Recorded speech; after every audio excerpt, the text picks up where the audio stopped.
going on, Center City Church? You already know. Welcome to our weekly podcast where we take a couple moments and just dive a little deeper into Sunday morning. And this Sunday, week 5 of our Move series, Moving Together.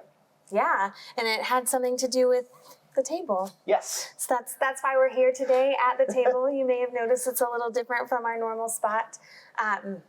It's just a powerful message because it's really the heart of the church, right? To come around the table since Jesus met with his disciples at the Last Supper, which probably didn't look exactly like this painting here. And I want to start out just asking you, you're totally on the spot. I have not prepared you for this. Which disciple do you most identify with at that table? That's a great question. I think Peter. Okay. That uncertainty in Peter and the eventual purpose, I think for me personally, you did put me on the spot, but the reason I think I relate so well to Peter is because for so much of my life I just didn't know. I was uncertain, and it seemed like every fad, every conversation, everything that someone else was doing put me in a place of question. And it wasn't until the Lord really instilled purpose in me that I found some solidified kind of foundation to build my life on. Mm-hmm.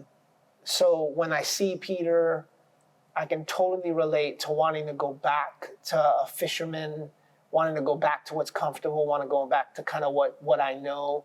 And yet then that relationship between Peter and Jesus, where Jesus reminds him of his purpose and kind of how that situates the movement of the church moving forward. So he's always, that kind of person's always spoke to me.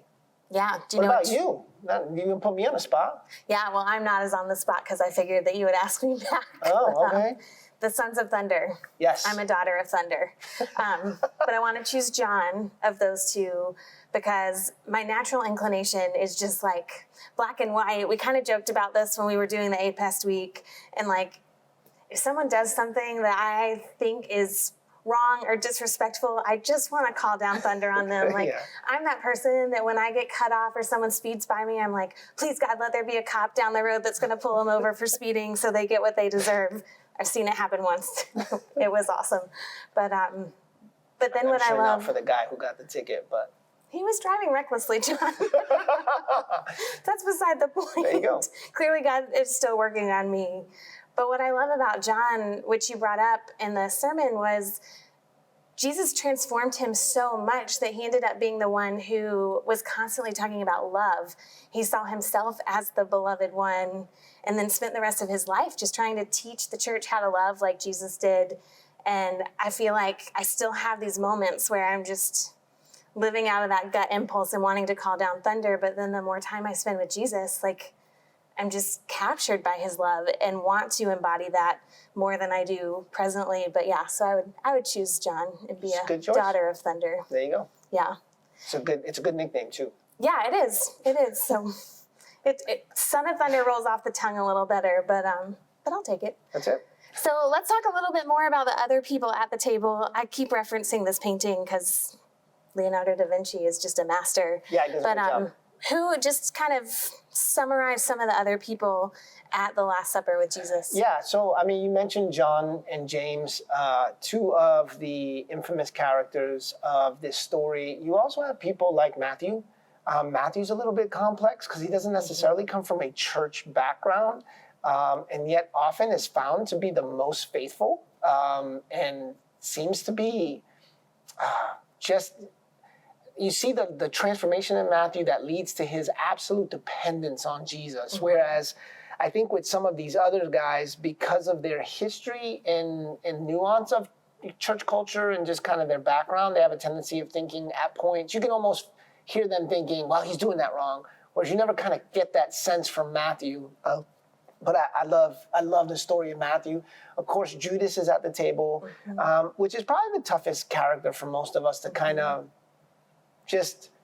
even navigate, like the idea, we brought it up Sunday that Jesus would not just bring Judas close, but so close that their hands touched, right? Where, I don't know, every time I read that story, regardless of the gospel, but the idea that Jesus defines him as the one whose hand and his had touched shows you how close Jesus brought Judas in. And it wasn't that Jesus didn't know. He knew that the betrayal was there. So I think for so many of us, he's a tough character. But the truth is, man, how many times did I find myself feeling like Judas? Like, being the one that's closer, quote unquote, closest, and yet still not living my life the way that I should, and feel that sense of betrayal. And he's such an interesting person around the table. Yeah. So if we think about the table as kind of representative of the church, which I know that's a little bit of a simplification, what does that mean to be a church that embodies that same love that Jesus had to allow Judas not just to be there, but to be close? First, I think what I would like to make sure that I'm painting a picture of is that the table is a table. It sounds really dumb when I say it out loud, but I'd say that because often we try to make the table church services. I don't think church services are the table. We try to make the table programs. I don't think programs are the table. I think your table at home is the table. I think when we gather as people and sit at tables, like that's the table where we're doing community and life together. That's the table. And in order for us to make room for the Judas in our scope and circle, is we have to be willing to live with that radical sense of grace that I think is absolutely missing from the body today. And I would,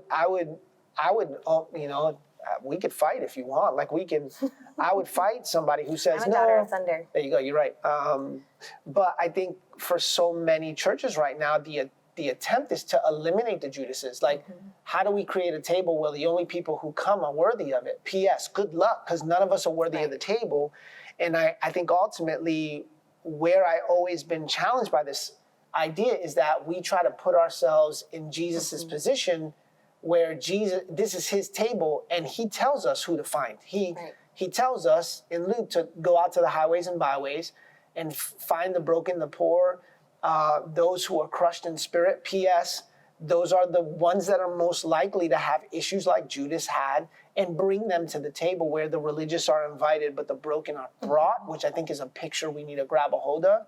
When that's our mindset and that's our gear as a church, I think that's where we move in a way that Jesus is honored around our tables.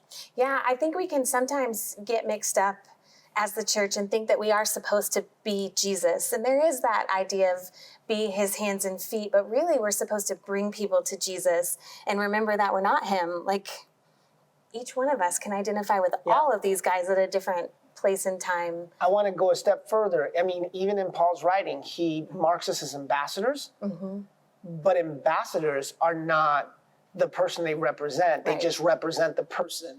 That's important, because ambassadors don't have a right to change the directive of those who they represent.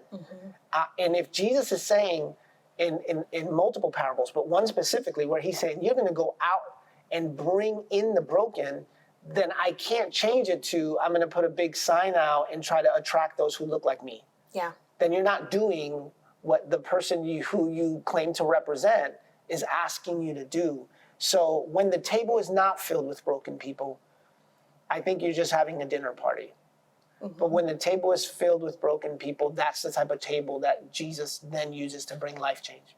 And it's a more fun dinner party too. Oh, absolutely. Yeah. Well, as we wrap up this Move series, what is it that you're kind of hoping? I know that's hard to summarize in a short podcast, but for Center City, we've just walked through this series. It's basically like our pillars of who we are. What are you hoping this will kind of birth in our church? Well, it's funny because I said this at the beginning of our series, and I think it holds true. I don't think we're developing anything new. I think we're just revealing what already is, which if you look at it in that sense, it's a beautiful opportunity. I don't think a lot of people get to sit back. This is one of the most reproduced pictures in history. Fun fact, this originally is not a painting on canvas. This is actually this painting is actually one of the forefathers of graffiti, because it was placed on a wall in a monastery, in a cafeteria where a bunch of monks ate. So That's really cool. And today you can find it in museums all over the place. Most reproduced picture. It takes a skilled artist to see what's there and try their hardest to just describe what they're seeing.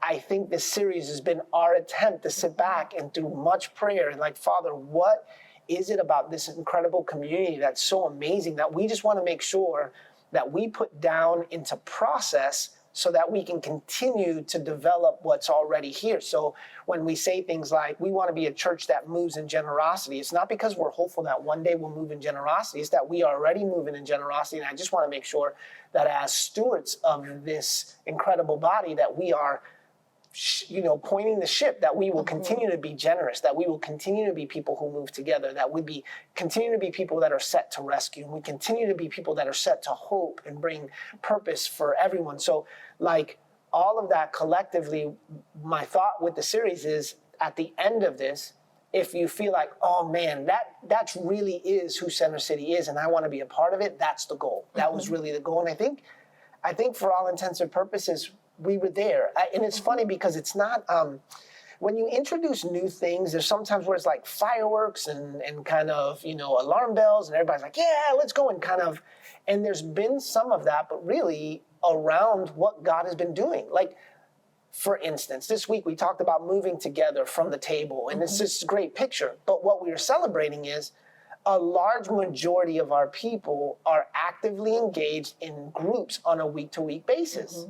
Like the type of percentage that most churches would dream of, but that's because Center City has always been a place that's been committed to family. We've kind of taken that, put some kerosene on the fire, and in the last season, we've seen explosive growth in our groups, and so much of that is now me saying, moving forward, we will always be a church that moves together, and the way that we do that is through our groups and community. So it's been a great series for me, just to really get kind of my heart out, and now I kind of feel like a painter who just reproduced a painting, and hopefully we did a good job getting all the strokes and the colors right, and people can enjoy what God is doing, not just now, but moving forward in Center City. Yeah, I love that. It also makes it easier for people who walk in the doors to figure out who we are faster, to have this available and not have to wait till it comes around as another sermon series. And absolutely. Hopefully people pick up on a lot of this just from being around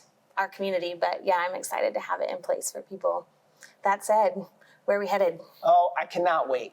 I guess I say that every week though, right? But that's good. We can never wait. Yeah. So we are going to dive into a conversation about the Holy Spirit. And what I'm really excited about, because I've never done this before, we sat down with the preaching team, and we're teaching the Holy Spirit from the mouth of Jesus. So if you read through the gospel, almost right from the beginning, there is this picture that Jesus is painting of what will happen when he leaves. And a lot of that points to this relationship that we can now walk in with the Holy Spirit. So you're actually speaking this Sunday, which I'm really excited about. Yeah, I am too. So first week, you want to give us a little teaser? We're going to be talking about the first time in the Gospel of John, because we're going to be going through John, that Jesus encounters a Pharisee and teaches him this phrase that we've gotten so used to, but is actually still very confusing, and says you must be born again of the Spirit, and what that means for the Spirit to give us new life. So our hope with this conversation over the next several weeks is that you would walk into a practical, everyday relationship with the Holy Spirit. That is what I feel like so many people are missing, and it's the reason why we're always searching for joy, never really finding peace. I think a lot of the anxieties, frustrations, worry that a lot of people have is because they're not actively engaged with a personal relationship with the Godhead, Father, Son, Holy Spirit. I heard it said recently, and I love this. A lot of people feel like it's God the Father, God the Son, God the Holy Bible.